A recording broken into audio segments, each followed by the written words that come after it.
You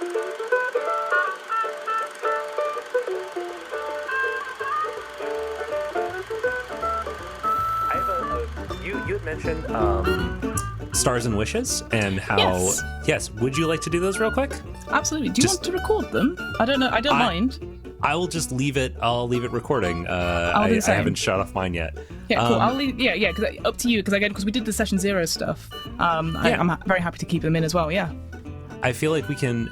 You know what? I might include this as like a 5-minute episode. Perfect. Bonus after the thing. So hey. Yeah. Welcome to Side Character Quest. This is Ty and Fiona. We have just finished the first play episode. Yes. And now we're going to do a thing called Stars and Wishes. Stars and Wishes is a little thing that you can do after you play a game to kind of get feedback, which I find it very helpful as a GM and as a player to do feedback this way. It takes a lot of the stress out of asking people what's working and what's not working. Did you enjoy the game? Yeah. Did you have a good time? So stars, how about you explain what those are, Stars and Wishes, Fiona? Absolutely. I'm a big fan of Stars and Wishes. I was saying to yourself off recording is that recently I had a session for a different podcast and we didn't get time to do Stars and Wishes, and I felt bereft at the end because I've used them so much. And I absolutely highly encourage people to do it, even if it feels a little cringe. It's so worth doing it because it's how I decompress, certainly after doing online games. So Stars are just something that you enjoyed about the session, and importantly, it could be it could be about things that have happened. It doesn't have to be anything specific. It could just be like, I enjoyed just spending time with people, or I enjoyed the story overall. Even more importantly, you can put stars for yourself, and I love that. You can just be like, I did really great, and I did the move I was going to do, and I set out to do something and I achieved it. That's equally good.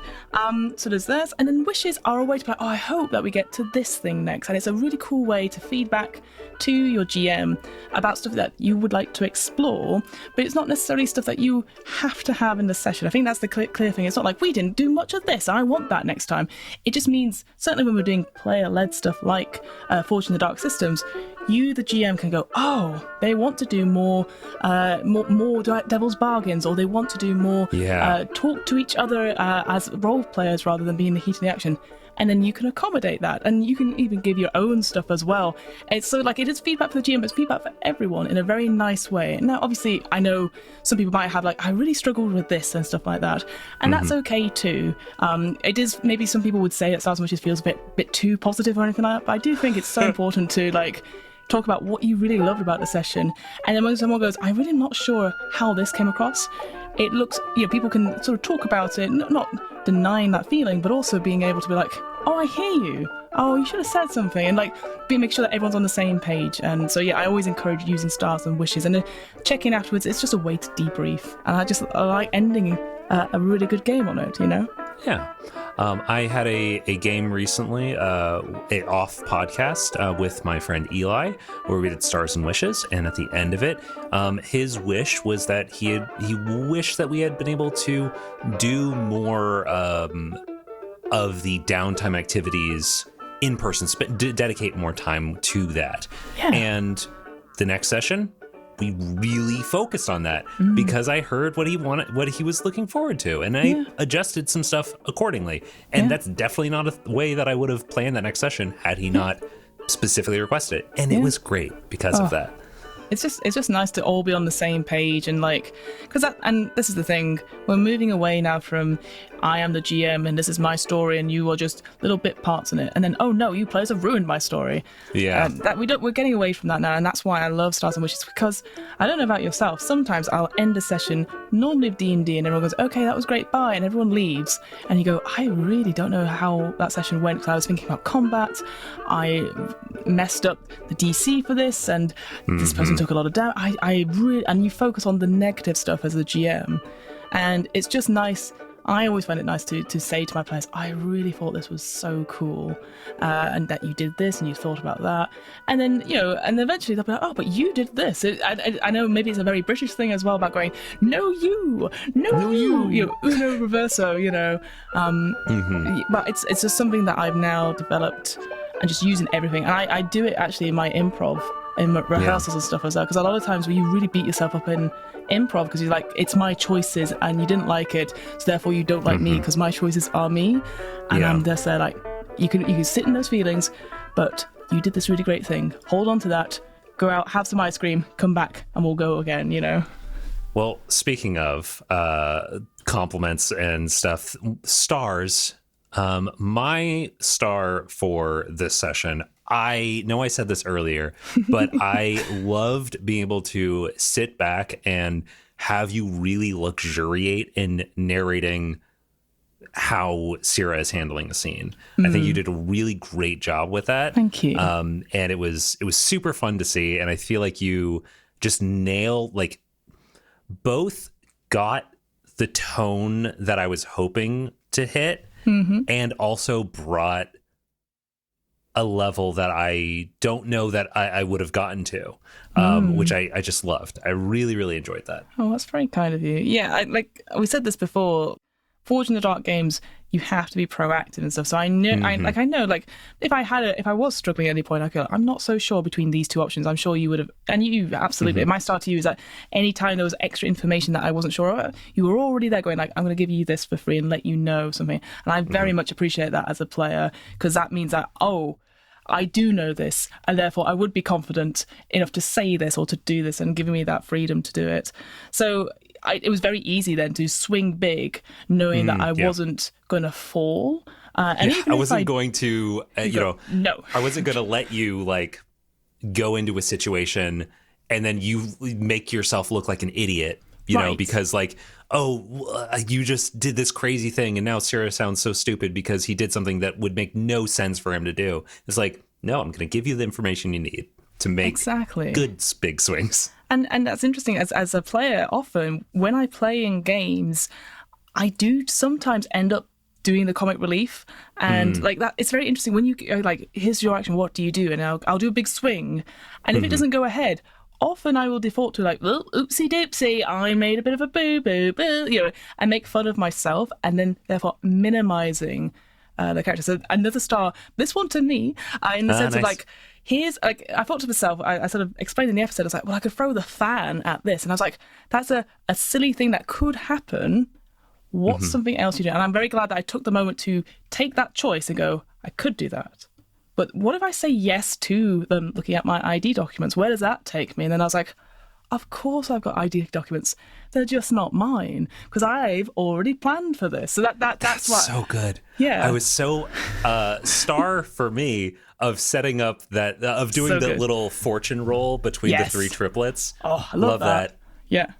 And then oh God, that was super fun. I really enjoyed how that planned out because you're right. Any three of them would have been great. But anyway, yes. So moving on, I think, were there any other things you wanted to highlight? I just wanted to give you thank you for, like we said before, I know you had certain beats in mind. Yeah. But letting me, a big star to you is letting me obviously indulge in stuff. But you were like, oh, I have something, but I want to explore this. And so I've got a big star to you because I know sometimes when you're GMing, again, less so for Forge in the Dark games, but sometimes you're like, oh, they're doing something and I want to contribute. Where do we go? Thank you for trusting me. And it was so easy to play with you as a result of that. I never thought Ty doesn't know what he's doing. Obviously that's not the case, but I was like, because you came up with the idea, Big Star coming up with the idea of hounds, because I don't remember what we'd said about what their family business was. And when I was looking back through the notes, I was like, nothing. That's really cool. Again, something I hadn't thought about. What, it's in my head, the hunters and stuff like that. But yeah, hounds, that's so different to anything else. So instantly that gave me well, of course somebody would go around and check on the merchandise and this, that, and the other. I don't touch them. Instantly that helps out so much that there are a business that is clearly needed and probably quite a lot of work. Syrah doesn't do that work. But I has enough of the, it's like I am a CEO of a company, so I know the product. And I would never mess with the merchandise or twiddle the software, you know, all that sort of thing. No, I leave that to somebody else to train, you know. Yeah, because you had presented the idea that the Duststone family were hunters. They had a history of being hunters, although Syrah himself was not that. Oh, no. And that's pretty much the end of what you had presented as far as their background. And I was just thinking, I was like, well, there's only so many of them, right? So what is a like way that you can leverage not just like, oh, well, you have this sort of historical connection to this farming community. That's fine. Yeah. But like, I wanted you to have a token of wealth, an economic force that was directly tied to your family's history. Yeah. And that's where the hounds came from. I sort of picture them also as a very large, like Irish wolfhound size. I thought they were that big. But aesthetically, I'm imagining a mix of a Carolina dog and an English coonhound. Yes. So like very sleek, but with this sort of tan patterning. But anyway, we could go on, I'm sure. Yeah. Let's go on to wishes. Yes, absolutely. Do you have anything immediately coming to mind? In terms of stuff, like, obviously, would love to do the heist, obviously. Yes. I definitely... I know I've sort of said, oh, my sister could come and all that sort of thing. I would love to interact with the sister at some point and maybe define what I did for her to hate me.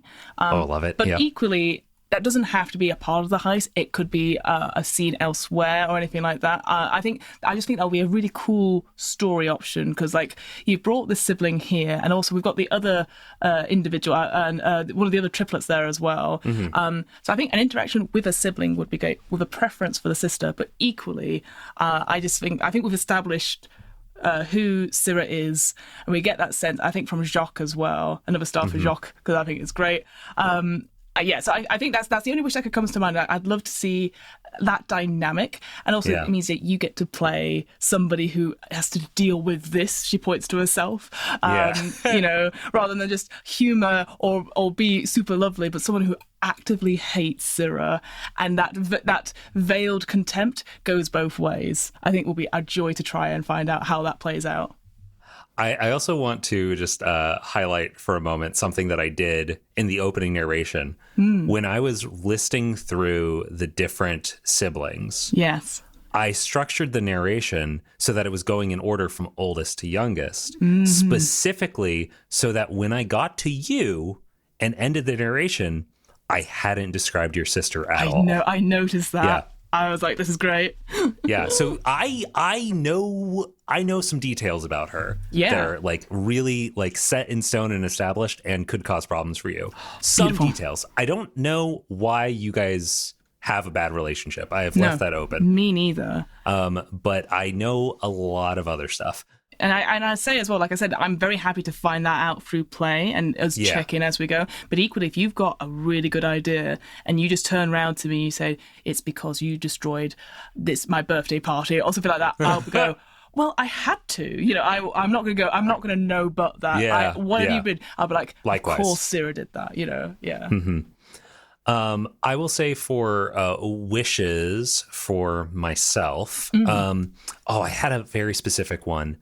It's gone out of my head. Do you have something? I mean, I was going to say, maybe another wish is to use one of the special abilities that I've got. Yes, again, that was one. Yeah, definitely. I really want to set up situations for that to happen. No, because I assume that's the one you wanted. Because I could see it happening. Again, there was a moment where I was like, oh, I've handed over documents. Maybe this is a time to use my special ability. And I was like, I don't know if it's important right now to do that. Yeah. The thing. So I was like, but again, if we're setting up this thing into be some sort of viewing where I see the artwork and mingling with other people, that's when these sort of special abilities will go into place. So I'm not worried that I've missed my opportunity. But yeah, I'd love to try these special abilities that you've developed for the game out for sure. I also point out we've set up like two great situations that you can potentially flash back to if needed. Yeah. Both the interactions with the Lumineers and then also that letter. There could be a postscript with more useful information. Oh, that's great. I hadn't thought of that. Yeah, I love flashbacks. I love that mechanic, but that's the one thing I think I need to improve upon in general. Obviously, I know we've not done it necessarily for this game. I always think of him for other people. I never think of them for myself, because I'm like, again, like I said, I sometimes minimize what I do and be like, oh, oopsie doopsie, I'm just going to keep going, rather than going, oh, please, I've prepared for this. I do a flashback. And just because I'm not as quick as I could be on that. So a wish, let's try and use a flashback and see if that gets us somewhere, as well as using a special ability and maybe having a sibling involved. I like those wishes. I will also say, for a wish for myself, I want to set up some more scenes where I really sit in a character for a while, because I feel like I haven't done that much recently when I've been running games. I've tended to speak a lot as an NPC out of character, and I really want to like luxuriate in speaking as a person, which just haven't gotten to do for a while. So I will say, again, going back to stars quickly, I wanted to give you a big star for Jacques for the exit, because I was like, what is he doing? And he's talking to me, and then he just leaves. And I thought, that's the sign of a really skilled person. Like, I know I'm sort of joshing a little bit like, oh, happy-go-lucky, he's just bloody good at everything. But I think what it is now is that he makes it look effortless. Yes. Whereas I've taken so much work and I have to put on so much effort to be nice to people. You're just naturally nice, but you're also very good at it. And it's just, again, that envy. So I was just like that idea that, you walked, you listened at the door, and then you moved. I was like, oh, that's very good. Damn it. I was originally going to have him go out the window, and then I was like, no, because he's like, if he was a very like stoic, very like hard, cold person, and then he jumped out the window, then you'd be like, ah, yes, I believe this. But if he, is kind of like happy-go-lucky, he goes out the window, you're like, people are going to see you. Yeah, what are you doing? Yes. Yeah, he's not taking it seriously. So I really wanted to show him. Yeah. I wanted to show him taking it seriously and doing it slow and being thoughtful. It was so interesting because I noticed it straight away, and I was like, where are you going? And then you went out, and I was like, I know where he's going. It's fine. I was like, it totally made sense in the character, because it's almost as if your character had switched on, and I really love that. So massive star for that, because I would have probably jumped out the window option. Yeah, because I'm like, ooh, oopsie doopsie. Doopsie. Yeah, brilliant, loved it. I was minutes from doing that. Like it shifted as we were talking. I love it. Well, anyway, I think that is more than enough for this little bonus episode. Let's go ahead and wrap this up and just pitter-patter on out of here. All right. Pitter-patter, pitter-patter, pitter-patter. All right, cool. I'm going to stop recording. I'm going to stop recording outside. Thank you to the Droid Drops for the use of Not Drunk as our intro and outro music. Thanks to all of our guests, and thanks to you for listening. You can find us and say hi over at sidecharacterquest.com or by checking out our show notes for more links and information. If you're enjoying the show, drop a rating or review wherever you listen to podcasts, and we'll see you around. Bye!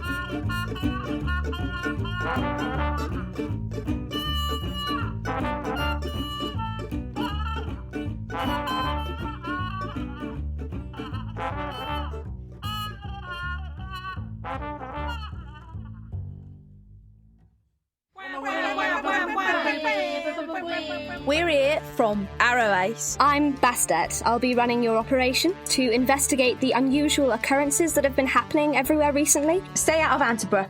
Stuck in time loop. I guess it's a ghost plumbing situation. Bastet has got us out of a lot of problems, but I don't think she can get us out of this one. It wasn't all the bodies. There were 2 bodies. Everyone else just got disappeared. I went missing for a while, and I lost my brother. I don't know where he is. Oh, that's my mother. Oh dear. It's the same mother that you keep describing as tyrannical and horrible. Have to practice ritual fight with brother. Ellie, can I make an insight check of myself, but in real life? Deck of Many Aces is an actual play podcast made by actual asexuals and aromantics. Check us out in your favourite podcast player and on social media at Deck of Many Aces.